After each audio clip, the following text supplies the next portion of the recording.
Actually, funny thing today, I'm always talking about creativity and how like I talk about um just being creative being a really powerful skill that can help in pretty much any facet of entrepreneurship or business or whatever.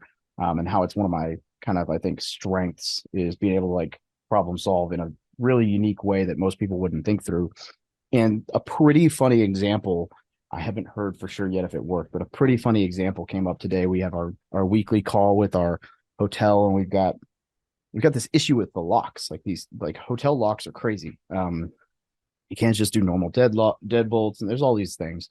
And our system is archaic, and so we're replacing it, but it's going to take like another 4 weeks to get in. And the last 3 weekends in a row, we've run out of rooms. Good problem to have. But the reason that we're running out of rooms is because we're the locks. Like there's like 5 or 6 rooms that are completely ready to rent, but don't have locks. And so we're like, hey, we've got like a few rooms that do need updates.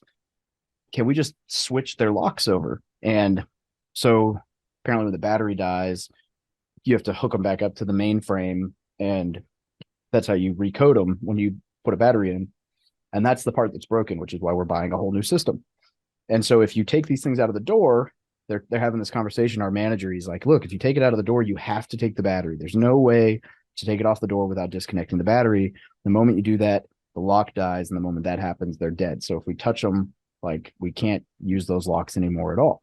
And so everybody on the call was just kind of like, oh yeah, well that makes sense then. I mean, if you can't take the lock off the door, then obviously you can't move the lock from one room to another, and then you're going to have another like completely unfunctional lock rather than being able to fix that room and at least have the lock work. And then I was like, yeah, but there's 3 hinges on each door. Why don't you just swap doors? And so from my understanding, I haven't gotten a call saying it didn't work. So as of what I believe is happening right now is at my hotel, my manager, they're supposed to send me a picture later of them carrying so I can make a post about this because it's gonna be hilarious if it works. Where it's like for 2 weeks we didn't fill these 5 rooms because we didn't have locks that functioned, and the solution was pull the door off the hinges and swap the doors. And so, but that like kind of crazy thinking theoretically is a free way to get 5 rooms operational. And over the last 3 weekends, that would have made us $1,500 no, $1,500 a day. So I think we were booked out Saturday, Sunday, just Saturday this week. So five, so 2,500. Yeah, $2,500 um, off of, you know, potentially 2 hours worth of work and no parts. So we'll see. We'll see if it works. But just anyway, so that being said, that's my intro to why creativity is important as far as I believe. And now I will go ahead and share my screen. You guys can creep on whatever I've got going on over there. My little AI blog post writer thing that I'm testing out. And today we're going to try to touch on how to creatively structure deals, um, being the connector, finding deals for equity, co-sponsoring syndications. Those are kind of just like 4 different ways to make this kind of creative deal structuring happen. And then I'll give some different examples of ways that I've done this. And then really just kind of hope to spark a conversation and we can just kind of chat about it because that's, I think, where the real magic happens. So it's not going to be a super deep dive, and the first couple slides probably not going to blow your mind, right? Like the four, there's four best ways that you can figure out how to creatively structure deals, right? The first piece is putting the deal together. The 4 main ways to do that: you're either bringing the money, you're bringing the people, you're bringing the deal, or you're managing it, right? So probably the easiest way to get in this is if you're just the guy who has money, but also, hate to break it to you, there's a lot of people out there with money. So that doesn't mean you're necessarily going to get the deal. As far as networking, we're going to talk about that in a minute, and finding deals. So then that leaves the operations side. If you can effectively operate projects, and I mean like really effectively. You're crushing it, you're turning things around, and more importantly, you're keeping headaches away from your partners. So you're able to just make decisions without them having to be involved in most of it. You make deals stupid profitable, then it should be no brainer to bring you into deals, right? So I have a friend, we will talk about him later in one of these deals. He's fucking crushing it right now in ops on one of our deals.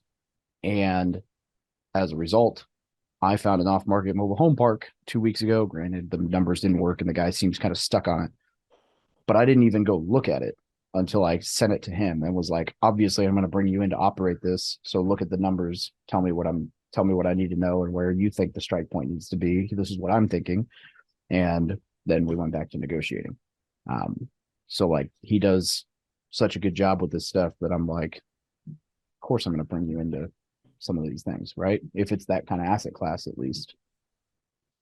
Okay. So then you've got, as far as deal structuring, now that we've got like the components, just really just some things you need to think through, right? Understanding the creative financing options. I've given a couple different presentations now on the different types of creative financing out there. It's not just seller financing. How to find the needs that a seller has, how to talk to them in a way that they're not just going to be like totally shut down to seller financing or whatever that creative financing is, without using all the investories and actually just having that conversation in a way that they can understand. And if you haven't looked at any of that, I would go back and check out those presentations. I think they're actually pretty well thought out and done. I also did a presentation on all of the different ways that you can tweak the numbers, the terms on seller financing or notes to change the amount and accomplish whatever goal you're looking to accomplish. And it gets a little technical, but if you can stay with it and kind of see some of the math, it will really help you understand the variables involved in this and how much they can change a note and how you can make it work in your favor no matter what the end goal is. So understanding creative financing is huge. And then always thinking of the Robert Kiyosaki always says, thinking how can I rather than I cannot. So instead of like you see something and you're like, oh, I can't do that, you think, well, how could I do that? Right? How could we get these freaking locks from one room to the other rather than, well, if we take the battery out, it's not going to work, so we can't do it. Bullshit. Did you move the door? Until you've moved the freaking door, you don't know that. Oh, the air conditioning went out. Okay, take the air conditioner out of a good room and put it in the bad room, right? It's the same crap that we don't do in the Marine Corps because we would never, ever, ever think about ever taking parts off broken Humvees and making other Humvees operate.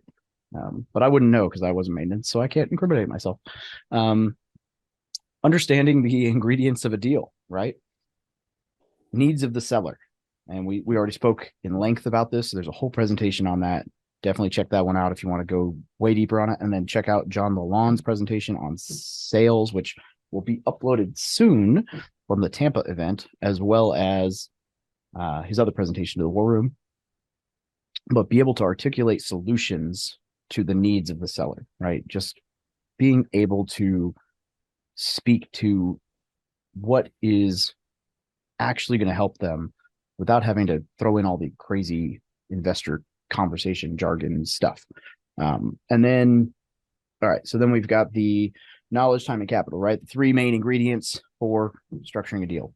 Somebody's got to have the information, like the knowledge, the understanding, the know-how, the operations, essentially. Someone's got to have the time to put into it. And then someone's got to have the capital. So the knowledge and time, really, those could both kind of go into the deal finder and or operations side and or people side, right? That's going to take knowledge to, like, that could be the knowing people and the understanding how to structure the deal and finding the deal. And it could also be, operating the deal, and then time as well. So like those people can kind of interchange in there. And then obviously the money, right? And because we're thinking creatively, it doesn't necessarily mean you have the money. You could also be the person who raises the money. And we'll dig into that a little bit here as well. So networking, being the connector. You guys have heard me ramble about this before. You're probably going to hear me ramble about it again because it's something that I am quite fond of. If you could build a presence online through content marketing or a brand or however you need to do that, you have a means then to be that connector. Most of my real estate related relationships come from online. My best real estate agent who spoke to the group not too long ago here in Missouri, Caleb, no good. I know you're listening. Don't roll. My best real estate agent here in Springfield, Missouri, West Litton. He's the guy that I do all my transactions with here. And I met him. He met me on Instagram. And then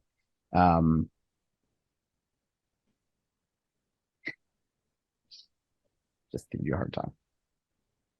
And so he's a stud. And but I met him. He found me on Instagram, and he hit me up and asked me if I'd be up for lunch sometime when I was in town, and we've been getting to know each other over the last few years.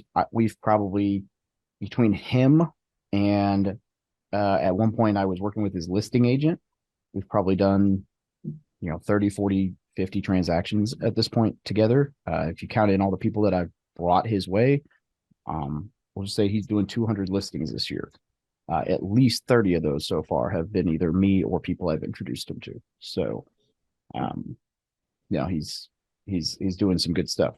But then, same thing, right? I've got one of the partners on my RV park, the one who brought the capital, met him on Instagram. One of the other people, War Room, met him from Facebook. And like he came to the War Room from us meeting on Facebook, right? So getting out there is a big way to get started with this. But you can also just be active in local meetup groups. And that could be like meetup.com, or that could be like the RIA, the Real Estate Investor Association, or the Bigger Pockets meetup, or start your own meetup, or find some properties. Like I know Caleb hosts one down in Pensacola that's pretty huge. And then being active in local Facebook groups, right? So just getting your name out there, right? You can make introductions and make have conversations in the Facebook group without it being anything too intense, and you'll be able to facilitate those relationships. And as that grows and you become well known or whatever, like it makes all of this easier. Ability to bring people together. So this is the RV park, which we'll talk about again later, but essentially Marty, who you all know and is this stud operator for RV parks, mobile home parks, things like that, brought this thing to me and was like, yo, this thing looks pretty solid. What do you think of the numbers? And I was like, wow, that does look pretty solid. And he's like, well, I need 100 grand to take it down. And I was like, well, good friend of mine happens to have 100 grand, and I know he's looking to deploy it. Let me give him a call. So I called him. Does this interest you? Sent him over the details. He said yes. They gave me 10% equity in the deal. I didn't bring any capital. I brought the capital partner, and then I introduced my lender and my LLC team to create the LLC. And that's pretty much the extent. So it's 45, 45, and 10 as far as equity goes. We have more than doubled, almost, and I'm not even kidding, almost tripled the gross revenue on that thing in a year, because we went from 9 months a year open to 12. We turned the shop into a 2-1 that we could rent, as well as the 3-2 that we brought up to market rents. And we're at, this past month, we were 100% occupied, which from our records it has never been. And we've actually expanded spaces as well.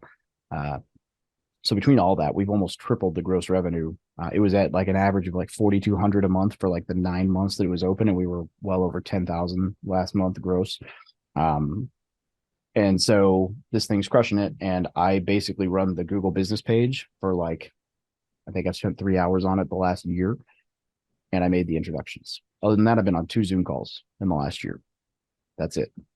I've seen the place once, and it was when we were under contract.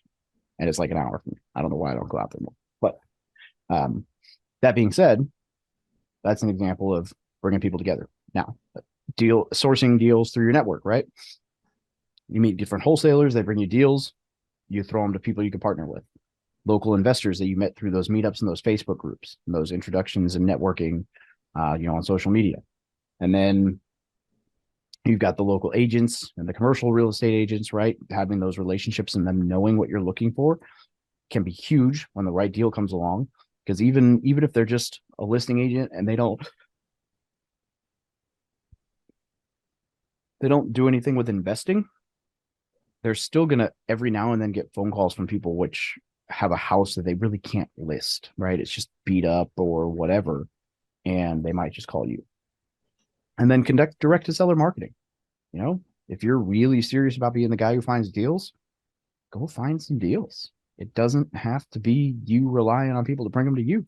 You can go to Facebook, you can go to Craigslist, you can go to wherever, and you can go hunt these things down on your own. And so there's not necessarily anything wrong with that.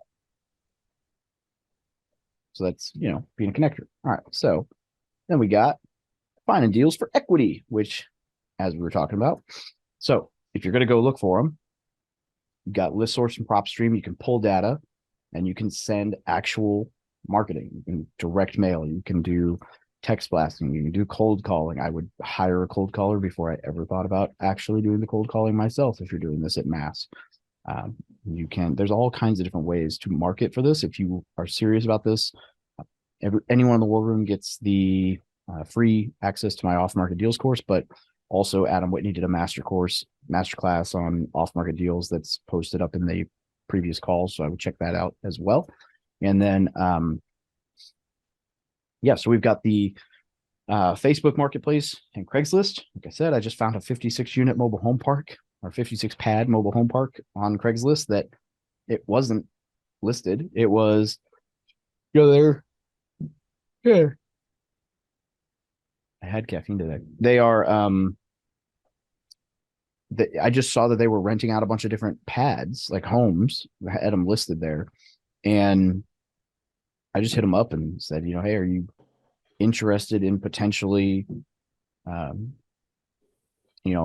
in me being able to potentially lock one of these up? Can I, are you interested in selling the whole place rather than me renting a spot? And they were like, well, we're not looking for it, but we're open to it. And, so we started talking and we'll go see what happens with it. And then again, networking. People will inherently bring deals to you at some point, especially if they don't really know what to do with the house. And especially like SEO side, if you have a website set up, starts to add up real quick. All right. So sourcing the capital and the operator. If you can find the deal and you can connect the people, then you can win big with the strategy, right? So if you have the deal and you know how to connect the people, then you have the potential to do pretty well because you're controlling a bigger piece of the pie this way because you found the property and you're bringing people in on this opportunity. So, you might not only take a 10% cut because now you also found the thing. So it's like, yo, hey, yeah, you're providing the money and you're providing the operations, but without me, you wouldn't even have the deal and you'd still be missing the other pieces. And then if you are doing the 5% equity for time, essentially that is like I've got two friends right now who are looking for pretty big deals, mobile home parks, apartment complexes, things like that. And they are basically if I bring them one, in fact, I'm going to keep one of these guys in mind. I'm going to write this down before I forget. Chad. Call him Chatty Daddy because I'm going to shoot him that mobile home park. He is essentially looking for 50 pad plus mobile home parks. And if he were to buy something like that, he would give me 5% of the deal if he came in on it. That's kind of the deal. And I've got another syndicator who's looking for apartments off market. And so if I can find one of those deals with some marketing, he'll give me 5%. And so I can, and you can take a finder's fee, but I prefer the equity route whenever possible. If I can get a 5% cut of these things, without having to really do anything other than find the deal and hand it to somebody who's going to operate it and has experience in that asset class, that's just playing the long game. And they win, right? They get a property. So the finder's fee is basically getting paid to bring deals to other investors. They give you a thank you. It's like wholesaling, except it's unofficial. Um, Open door capital, like think of like when they first started, they did the bring Brandon a deal, like $50,000 payout if they had a deal that they ended up buying.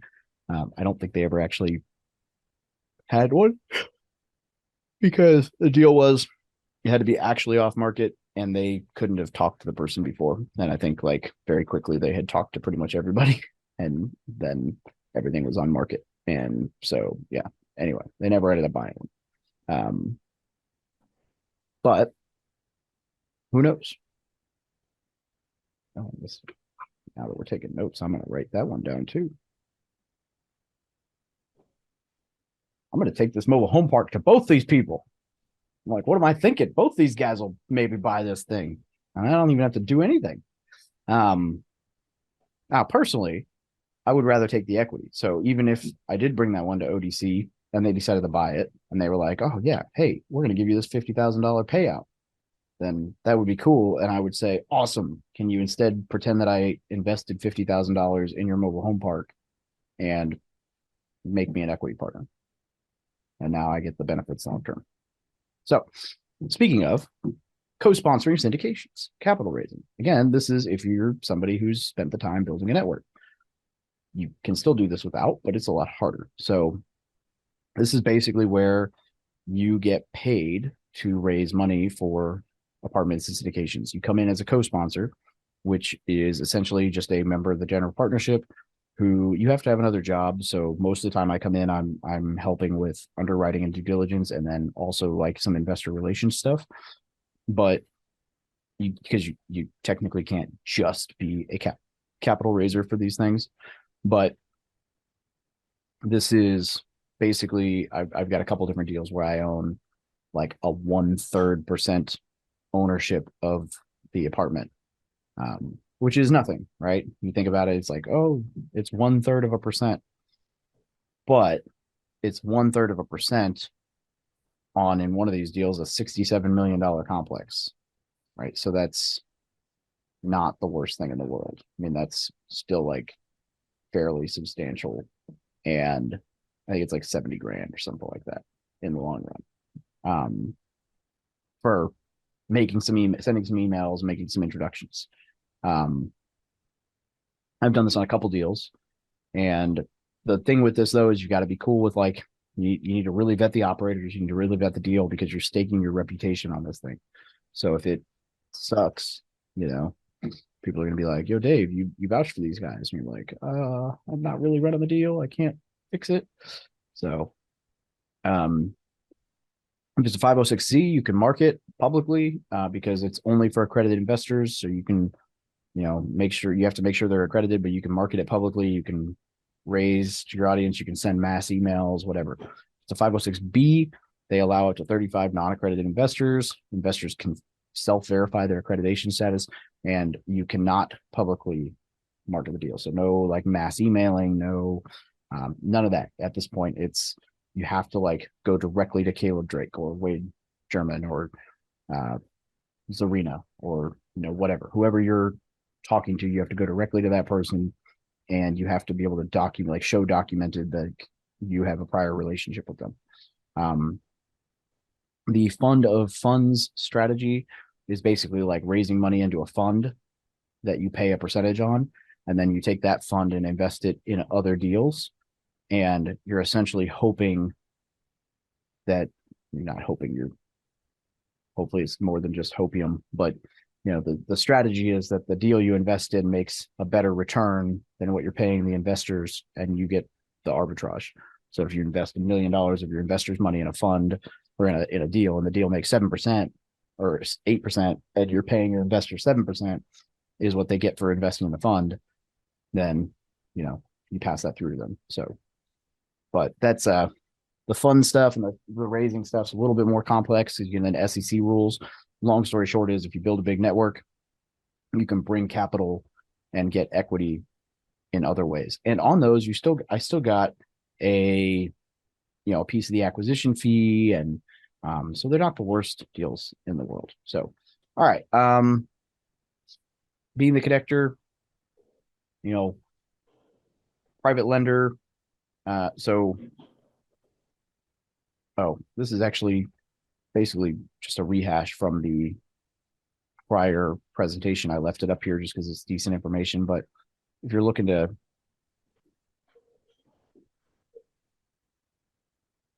oh, really? No, I think I just didn't delete this slide like I was supposed to. We're going to just move on. I'm sorry. That slide shouldn't be there. I'm like, wait a minute, that doesn't actually make any sense. So, some different examples of things that I've done, or just getting the brain blood flowing, right? So, the my 10 unit, which to this day is probably one of my best ROIs on an single investment. I was 85% bank financing. I got the seller to carry 10% back as a seller carry, and I put 5% down. It was actually like 4.9 something down. I put $10,990.67 down on a $212,500 purchase.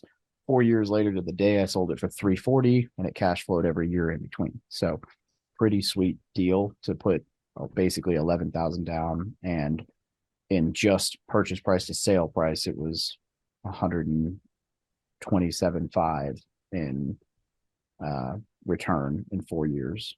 So, not bad. And that's no cash flow, no appreciation, depreciation, or no depreciation or principal pay down counted in there at all. Now, the 45-45-10, we already kind of talked about that, but that's the RV park partnership. So another creative way where someone brought me a deal. I brought in the lender. I brought in the private lender as a partner, and then my actual lender, and then my LLC creation team, and then I do the Google business page. The next one, I bought a house. The guy, we couldn't come to terms on price, and I was going to flip it. And I was like, well, what if I could come up a few thousand and I could get you your price, but it had to be done. I had to give you the money at the end when I sold the house, basically in 12 months. And, he thought about it and he came back to me and said, yes. So I got $38,000 house for zero down, no interest, and I didn't pay any payments for 12 months. Then it ballooned. And so basically we paid the taxes when we moved in. And then I didn't actually move in, but like when we bought it. And then we had 12 months to flip the house and sell it, and we paid him out. And then percentage of equity based on capital raised as a co-sponsor. So again, those examples that I gave earlier. And then just some other different ways, right? So like you go and find a deal, like a big deal, you get that 5% equity for finding a mobile home park, 5% equity for finding a multifamily property to syndicate, right? So helping those guys out. Find an ops guy to bring in for equity. And now you can, you're pulling yourself out of a deal, right? I think it's actually beneficial, even if you can have the entire piece of the pie, sometimes to bring somebody else in and give them a chunk to not have to deal with like the operation side. But that's just because I don't like the operation side. And so, I like the thinking, like the creative side. I like problem solving and thinking of how to reduce costs on things, and very quickly, like, hey, if we just change out the little filter that's in the faucet on every single faucet in an apartment complex where we can't do rubs, we might drop the water bill by $25 a month or $50 a month, or depending on how big the apartment is, $200 a month. And those little things add up. Oh, LED light bulbs instead of normal light bulbs, that adds up. Ecobees instead of old school thermostats, but they can only set a hold for 2 hours. Cool. That adds up. Changing out the faucets on the shower heads, high pressure, low flow showers, whatever. You got to upgrade a toilet, you might as well go to a much more water efficient toilet. This is obviously if you're running something where you are on the hook for utilities, but I do enjoy that stuff, but I don't enjoy managing and making sure that the project actually gets done. So I will bring in an operator or whatever, and then I can have some of these ideas and be like, hey, how about you go pick up the door off the hinges and run it through the hotel and move it and see if it works. And then wholesaling a building to a developer. So this is actually something I'm going to try to play with this week. I got a call back on a hotel that I want nothing to do with. It's like a 2.3 star reviews online right now in like one of the worst areas in town. And like the reviews are basically like, heard somebody jiggling the doorknob at 2 a.m. And the, like multiple of those. You know, roaches, just I mean the reviews, like you read the reviews and you're like, oh, this is legitimately like 2 stars. Like there's a reason this, and like the only reviews that are good are like clearly people who live a 2 star life who are just like, these are my people. And you're like, oh my God. They're like, yeah, they were so understanding of me when I showed up with all my homelessness and meth, and I did, all the things, and they didn't even care that I buried a body in the backyard at 5 stars. And you're like, oh, thanks for putting that on Google. Um, so but if I can take that building, if the price is right, because clearly the lady sounded like there was a headache there. If the price is right, then I can take that building in theory.